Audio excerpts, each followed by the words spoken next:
1, 2, 3. Okay, here we go. We're gonna start another episode of Cooking with Gual. We're gonna make Italian beef stew, which is a little bit different than your regular beef stew, but it's something my grandmother made for us when we were little, and it was just so delicious. I mean, you dump it, the bread, dipped it into it. It was just unbelievable. So it takes a little while to make. So this video may take a few minutes. We're gonna have different parts, and I have a surprise because I'm gonna be uploading a video of cooking with another Gual, my sister. You'll see that when we post this video. But anyway, here's what we're gonna do. We're gonna start by using some, and people, it's funny on these type of things. Who cares about sponsorship? That doesn't mean nothing. But I'm gonna use Filippo Berio. Anyway, it's because you always use olive oil, and just put a little bit in to cover it. Put the stove on. I'm gonna put the meat right in there. Beef stew meat, nice. This I'm going to chuck away, so Joe take a good view of that. All right, we got our prep already set up, which we got the carrots, we got the celery, we got onion, we got some garlic peppers, which I use on everything, as you know. Please, I mean, I fart and a garlic pepper comes out like a little, But anyway, you brown the meat, which is probably the most important thing, is to get the meat brown. So this is something that gets the in typical beef stew, you have you make a roux, but you're gonna roux the day that you make roux again after you watch this beef stew. Okay, so you got it up on high, and in this particular case, I just throw the garlic and the onions in to start. Okay, my hands are nice and clean; they weren't anywhere bad. I made sure I wiped well.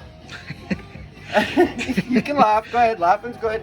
Laughing's good. So we got onions in there, because the onions, and you'll see the color as it starts to brown. I'm going to get this up a little higher. Okay, you'll start hearing the sizzling. We'll start to turn this color. It's I don't know. You'll see between the oil and the meat, it becomes like this, almost like a brown, really, which looks like a roux almost. And while we're doing that, we have a special guest today. Just back from the fight of his life, like he fought Muhammad Ali, and he came out on top. Johnny boy! Welcome back, Johnny G. 64 days post-COVID. And look at him, handsome as a bastard. Look at that motherfucker, handsome, and he's gonna be the taste tester today, right? Give everybody a high. Let's give a shot. Let's give a shot. Wooden spoon in hand.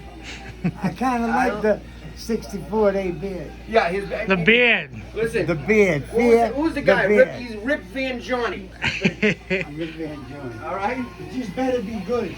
it'll be good. Just quiet, I hope please. it didn't come out of a kiss. Shut up. Yeah, it's not. Came out of a can. We're gonna have an issue. It's not out of a can. It's out of my hand. So anyway, look, I'm speeding this up a little bit so the video doesn't take forever. But do you notice the color change? That's what you want for a color change right there. And I put the Old Spice on again today for those people with the Smell Me app, Smell a Friend app. I mean, I'm handsome. Anyway, you just put that on, and I smell good here. The cooking smells good. Johnny doesn't smell that good right now because he needs a shower, but he's gonna yell at me anyway. Avango. All right. Incredible. You know what I'm saying? And all right, so it's not Dinty Moore. One day back, he's breaking my balls. Like, we're gonna have to change the show to Cooking with Guals. Mikey, Joe, and Johnny Guals. All right, so this is good now. Okay, take a look. Now, I have to grab some spices, which is very simple. Joe's gonna keep an eye on the meat for me, but it's a very limited spice menu here on this. And for Billy Diazo, I ain't gonna put too much salt in this time. All right, there, big dog. And let's see, one more, and I'm good to go. All right, so I got some spices. I got some black pepper, some garlic. McCormick's. Don't worry about sponsors. Hi, this is McCormick's Onion House. Morton salt is always a tremendous deal, and this is McCormick also. Wow, we're doing really well. Mr. McCormick, call me. I negotiate. Anyway, We're gonna pour both cans of Pastine tomatoes in, the chunky style if you can. Oh, All right? Because that's, you'll see as we go, okay? Now I'm gonna add onion powder first. Okay, that's about it right there. Okay, then I'm gonna add some garlic powder. All right, some salt, and Billy D'Aso, this is for you. Look at, oh, just a little salt so you don't have a heart attack like you told me you were gonna. Anyway, love you, Billy. I played hockey with Billy years ago. I'm gonna add some salt, pepper on this. All right. Parsley is my main ingredient in this. As you see, I just go by sense of touch. Like I said, I'm like the pinball wizard, like sense of smell, sense of touch. Okay. I'm gonna add a little sugar, because sugar's always good. It takes away the acid and all that good stuff there. Okay. I add a secret ingredient. It's a little crushed red pepper here. And okay, so my seasonings are in, and I'm gonna mix that all together nice. Okay, and I'm gonna let this simmer for just not too long because I'm gonna be adding the rest of it soon. So what I need to do now is I have to grab the mallet, because when you're finished with this, this is when you start pounding the chicken. And there's no chicken. To make the chicken. There's no chicken. What are you talking about? What are you doing? We're making beef stew. Who's fucking with the cue cards? Like, put them leave away. the cue cards alone. Like, Away. It better not be. all right, we're not making chicken. That's right. All right, put this away. We're making beef stew. Oh, man. So you don't need that. You gotta add some water. All right. So just what I use is about, I'm an idiot, about a third of water in each can. And you dump that in. Nice. Okay. And you always keep a can on the stove for some reason. My father, my grandmother, there was always a can of Pastine on the stove with a wooden spoon in it. And the wooden spoon could be used for many, many things. Cooking, kicking your ass. I mean, any Italian knows you've been chased by with a wooden spoon, you're Italian. You know that. Okay, so now that this is in, and I think it's good, but I don't like the color of it. I'm gonna add some more parsley. I think I usually. It's not Dinty Moore, asshole.